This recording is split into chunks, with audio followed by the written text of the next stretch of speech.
जैसे जैसे मैं जवान हो रही थी, मुझे अपने जिसे मैं वाज़ेह तब्दीलियां में वाज़ेह महसूस हो रही थी। इसलिए माँ मुझे चचा के घर जाने से मना करती। मेरे चचा मुझसे बहुत प्यार करते थे। जैसे वो मुझे देखते तो अपनी गोद में बैठा लेते और बहाने बहाने से मेरे इधर उधर हाथ फेरते। मुझे चचा की ये आदत बहुत बुरी लगती थी कि जब मैं उनके घर जाती तो वो मुझे एक कमरे में ले जाते और माल्टे खिलाकर मुझसे अजीब फरमाश करते। मैं 14 साल की हो गई थी और इस बात से बखबर थी कि मेरे चचा मुझसे क्या चाहते हैं। एक दिन इमाम ने मुझे सब्जी लाने का बोला, तो मैंने सोच लिया था कि आज चचा के घर जरूर जाऊंगी। बस सब्जी लेकर जल्दी से चचा के घर गई। गर्मियों के दिन थे, सब अपने अपने कमरों में सो रहे थे। मैं दबे पाँव अपने चलती हुई चचा के कमरे की तरफ गई तो वो बेसुध लेटे हुए थे।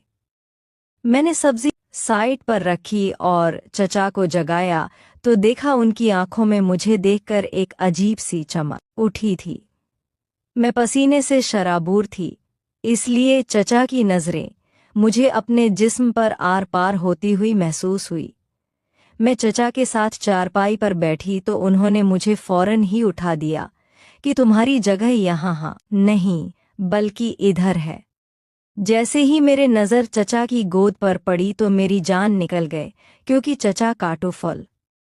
दोस्तों, कहानी बहुत ज़्यादा मज़ेदार होने वाली है। कहानी से पूरा मज़ा लेने के लिए वीडियो को आखिर तक ज़रूर देखिएगा ताकि कहानी आपको पूरी समझ में आए। मेरा नाम रबाब है। मेरी कोई भाई बहन नहीं था, मैं इकलौती थी, इसलिए बहुत ज़्यादा लाडली थी और बहुत ज़्यादा खूबसूरत। मेरी उम्र सिर्फ 14 साल थी। मेरी अम्मी पूरा दिन घर में गुस्सा करती रहती थी। मेरी अबू इनको जॉइंट फैमिली से निकाल लिया, लेकिन उनकी अंदर बहुत ज़्यादा तकलीफ भर गई थी। हमें अलग हुए 10 साल हो चुके थे, लेकिन अभी तक भी अम्मी को वहाँ गुजारे हुए वो 5 साल नहीं भूले थे। अम्मी अबा के सारे रिश्तेदारों से बहुत ज्यादा नफरत करती थी। कहती थी कि बहुत ही बुरे लोग हैं। मेरी चचा का घर दूसरी गली में था, लेकिन मेरी अम्मी कभी भी मुझे वहां जाने नहीं देती थी। उनकी एक बेटी थी जिससे मेरी बहुत दोस्ती थी, लेकिन अम्मी ने मुझे सख्ती से मना किया था कि तुमने वहां पर बिल्कुल भी नहीं जाना। एक दिन मैंने पूछ लिया, क्योंकि अब मैं कोई बची तो नहीं थी, तो कहने लगी कि तुम्हारा चाचा नेक इंसान नहीं है, बड़ा ही बदकार इंसान है। पता नहीं, बड़ों को ही पता होता है ऐसी बातों का। लेकिन अगर कोई बुरा भी है तो अपनी भाई के बच्चों के लिए, या कोई बहन अपनी बच्चों के लिए तो पूरी नहीं होती, बुरी नहीं होती। बच्चों के साथ तो लोग अपनी दुश्मनी निकालते और बच्चों के साथ दुश्मनी निकालते हैं तो वो इंसान भी नहीं होते। इतनी बात का तो मुझे भी पता था। बाबा का काम ऐसा था कि वो भी वक्त पर घर नहीं आते थे, रेलवे स्टेशन पर काम करते थे, इसलिए उन्होंने सुबह में जल्द जाना होता था और रात को देर से आते थे। घर के लिए रोज की सब्जी लाना मेरा काम था। पहले मैं छोटी थी तो जाती थी, कोई मसला नहीं होता, लेकिन अब बाबा कहते थे कि ये बड़ी हो गई है, इसको नहीं भेजा करो। लेकिन अम्मी कहती थी और 1000 काम है, मेरे में नहीं जा सकती, काम कर लेगी तो कुछ नहीं होगा, अबाया पहन कर चली जाया करे। तो मैंने नहीं पहना था, लेकिन मैं चादर लेकर जाया करती थी रास्ते में। कभी मुझे चाचो मिल जाते तो इतनी प्यार से मुझे बुलाते थे, कहते थे अरे मेरी गुड़िया, मेरी शहजादी कैसी होता। और मेरे साथ ही दुकान तक भी चलते थे। दुकान वाले को कहते थे कैसे पैसे न लेना, और मुझे एक चॉकलेट जरूर देते थे। चचा मामू तो बड़े प्यार से रिश्ते होते हैं, बाप के जगह ही होते हैं ये लोग। लेकिन फिर भी अम्मी कहते थे कि इनसे दूर रहा करो, पर चाचों कहते थे। गुड़िया हमें भी याद कर रही थी, लेकिन मैं कोई बहाना कर देते थे, क्योंकि मुझे अम्मी ने सख्ती से मना किया हुआ था। मुझे तो चाचों को देखकर ऐसा बिल्कुल भी नहीं लगता था कि वो बुरे इंसान हैं। वो मुझसे इतनी ज्यादा मोहब्बत करते थे, मेरे हंसी के पैसे भी दे देते थे और मुझे कोई ना कोई चीज जरूर देते थे। जबकि मेरी अम्मी अपनी मुझे सीधी मुंह भी नहीं बुलाती थी। पता नहीं इनको किस बात पर इतना गुस्सा आता था। मुझे मेरे चचा चाहते मैं 1-2 दफ़ा कहीं ना कहीं मिली ही जाती थी, क्योंकि उनका एक बड़ा बेटा था, घर को वही चलाता था और वो अपना काम किया करते थे। कभी कभी घर पर होते थे। उनका एक छोटा बेटा भी था जिसकी उम्र मेरे बराबर ही थी। हम बचपन में एक साथ खेलते थे। लेकिन अब उम्मा कहती थी कि तुमने उसको देख कर भी बात नहीं करनी क्योंकि अब तुम लोग जवान हो गए हो। मुझे अम्मी पे गुस्सा आता था। एक तो वो मुझे कहीं जाने नहीं देती थी, मेरी कोई सहेली भी नहीं थी और अपनी रिश्तेदारों से भी मिलने नहीं देती थी। उनका झगड़ा था अगर मेरी चाची और चाचू के साथ, तो उसमें मेरा क्या कसूर था। इतनी शर्मिंदगी होती थी मुझे जब चाचू बार बार कहते थे कि बेटा घर आ जाओ और मैं कोई ना कोई बहाना बना देती थी। वो भी सोचते होंगे कि ये खुद ही नहीं आती, इसलिए मैंने सोच लिया कि अपने चाचू के घर जरूर जाया करूंगी। मेरी अम्मी जो मर्जी कहीं मुझे परवाह नहीं है, आखिर वो लोग मेरा अपने हैं। और अब्बा ने भी कभी ऐसी कोई बात नहीं की। अगर अम्मी को कोई शख्स बुरा लगता है तो ये उनका मसला है, मेरा नहीं। मैं जब पहले दिन चाचू के घर गई तो वो लोग इतने खुश हुए, ऐसा लग रहा था जैसे मैं कोई बहुत बड़ी हस्ती हूँ। मेरी चाची बहुत खुश हुई थी, मेरी आगे खाने पीने की इतनी सारी चीज़ें रखी और चाचू ने कहा कि आज तो मेरी बेटी घर आई है। मैं तो बहुत ज़्यादा खुश हूँ, मैं बहुत ज़्यादा खुश थी। बस अब मैंने रूटीन बना ली, मैं सब्जी लेने के बहाने घर से निकलती और घंटा या आधा घंटा अपने चाचू के घर में खेल कूद की आती। उनकी बेटी के साथ अम्मी पोश थी तो कहती क्रिश बहुत ज़्यादा था, पैदल जा रही थी इसलिए देर हो गई, कोई ना कोई बहाना कर देती थी। वैसे भी स्कूल तो हमें दाखिल करवाया नहीं था और हमने करना ही किया था, लेकिन चाचू के बेटी पर रही थी और बहुत अच्छी बात थी, इसलिए वो दोपहर में ही घर होती थी और मेरा दोपहर में ही जाने का वक्त होता था। वो मुझे कभी कभी मिलती थी जब या तो इतवार होता है या फिर उसने छोटी करनी होती थी। चाचू का वो बेटा जिसकी उम्र मेरे बराबर थी, उसका नाम हसन था, वो बहुत अच्छा था। वो अपने फ़ोन में ही मसरूफ़ रहता था, लेकिन कभी कभी मुझसे बात कर लेता था। पर कुछ दिनों से बहुत अजीब हरकतें हो रही थी। चाचू मुझे एक रस भरे मिल्टा खिलाते थे और कहते थे कि ये देखो मैं तुम्हारे लिए लेकर आया हूँ, सर्दी आ रही है, अभी तो एक मिल्टा 25 रुपये का मिल रहा है, लेकिन अपनी प्यारी बेटी के लिए तुम्हारा सकता हूँ। पर मुझे हैरानी इस बात की होती थी कि वो मिलता तो मुझे खिलाते थे, अपनी बेटी अपने बेटे में से किसी को नहीं देते थे। मिलता खा के मुझे अजीब से नींद आ जाती और मैं सो जाती थी। आधे घंटे के लिए मेरी आंख लग जाती, तब तक चाचू भी जाती चुकी होते थे। मैं सोचती कि मुझे नींद कैसे आ गए। चाची कहती थी कि लो बात नहीं, अपने घर में आई होना सुकून है, यहाँ तो नींद आ जाती है। और फिर मैं उठकर सब्जी लेकर वापस अपने घर चली जाती थी। प्यारे दोस्तों, मैं उम्मीद करता हूँ आपको हमारी कहानी पसंद आई होगी। अगर कहानी पसंद आई है तो वीडियो को लाइक करके चैनल को लाजमी सब्सक्राइब करें। मिलते हैं अगली वीडियो में। वीडियो देखने के लिए दिल से शुक्रिया। मेरा कज़न दुबई था, मैं रोज़ाना उसकी बीवी नूरीन को सुकून देता था और वो भी मुझसे रोज़ाना काम करवाती। एक दिन मैं नूरीन को सुकून पहुंचा रहा था, अचानक उसकी सहेली शाजिया ने देख लिया तो वो कहने लगी कि मुझे भी ये सब दो वरना मैं शोर मचा दूंगी। पूरी कहानी सुनिए, आपको मज़ा आएगा। और अगर चैनल पर नए आए हैं तो सब्सक्राइब करें। शुक्रिया। मेरा नाम नूरीन है, मेरी शादी को अभी 2 साल हुए थे और मैं अपने शौहर वसीम के साथ एक छोटे मगर खूबसूरत घर में रहती थी। मेरे शौहर का एक छोटा भाई जिसका नाम असलम था, वो शहर में पढ़ाई के लिए आया तो हमारे साथ ही रहने लगा। असलम की उम्र 22 साल थी, लंबा कद, सानुला रंग मगर चमकती हुई आंखें और हंसते वक्त उसकी मुस्कुराहट जैसे दिल में तीर चला दे। शुरू में तो वो मुझसे रस्मी बातें ही करता था, मगर फिर जाने कब वो नज़र बदल गई। मैं जब किचन में घड़ी खाना बनाती तो वो ओकर पास खड़ा हो जाता, कभी पानी का गिलास मांगने के बहाने, कभी नमक या चीनी पकड़ाने के बहाने अर्ज करान। उसके नज़रें मेरी तरफ से हटती नहीं थी। एक शाम वसीम घर पर नहीं थे, बारिश हो रही थी और बिजली भी चली गई। मैं किचन में मोमबत्ती जलाकर काम कर रही थी कि अचानक असलम दरवाजे से टेक लगाकर बोला, भाभी आपको पता है कि अंधेरे में आपकी आंखें और भी खूबसूरत लगती हैं। मैंने मुस्कुराकर नज़र झुका ली, लेकिन दिल की धड़कन तेज हो गई, बारिश की तपते टापे, बिजली का न होना और असलम की बातों का असर। चाहकर मैं इस लम्हे को नज़रअंदाज भी न कर सकी। इसी रात पहली बार मैंने महसूस किया कि ये रिश्ता अब सिर्फ देवर भाभी का नहीं रहा, कुछ और भी होने लगा है। असलम की नज़रें, इसका अंदाज और मेरा दिल जैसे सब एक ही राज में बंद हो गए थे। अगले दिन सुबह किचन में नाश्ता बना रही थी कि वसीम दफ्तर से घर निकल चुके थे और असलम अभी अपने कमरे में से बाहर नहीं आया था।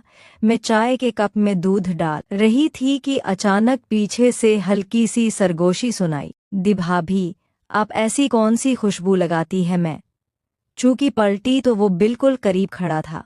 उसकी आंखों में वही चौकचमक थी जैसे वो कोई शरारत करने वाला हो। मैंने संभलते हुए कहा कि जाओ, नाश्ता तैयार है।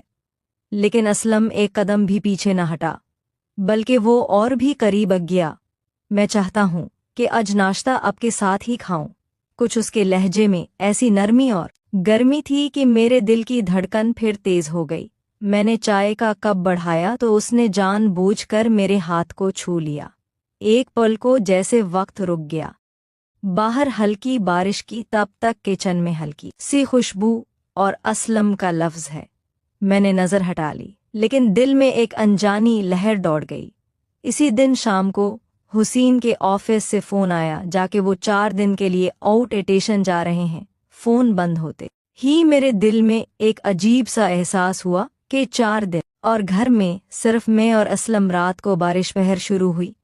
मैं लॉन में कपड़े समेट रही थी कि अचानक असलम भी अज्ञा बारिश में भीग जाएंगी। भाभी हो जाए अंदर, वो बोला। मैंने कहा कि तुम जाओ, मैं आ रही हूँ। लेकिन अगले ही लम्हे उसने मेरा हाथ पकड़ लिया, हल्के से मगर मजबूती के साथ। मेरी सांसें रुक गई।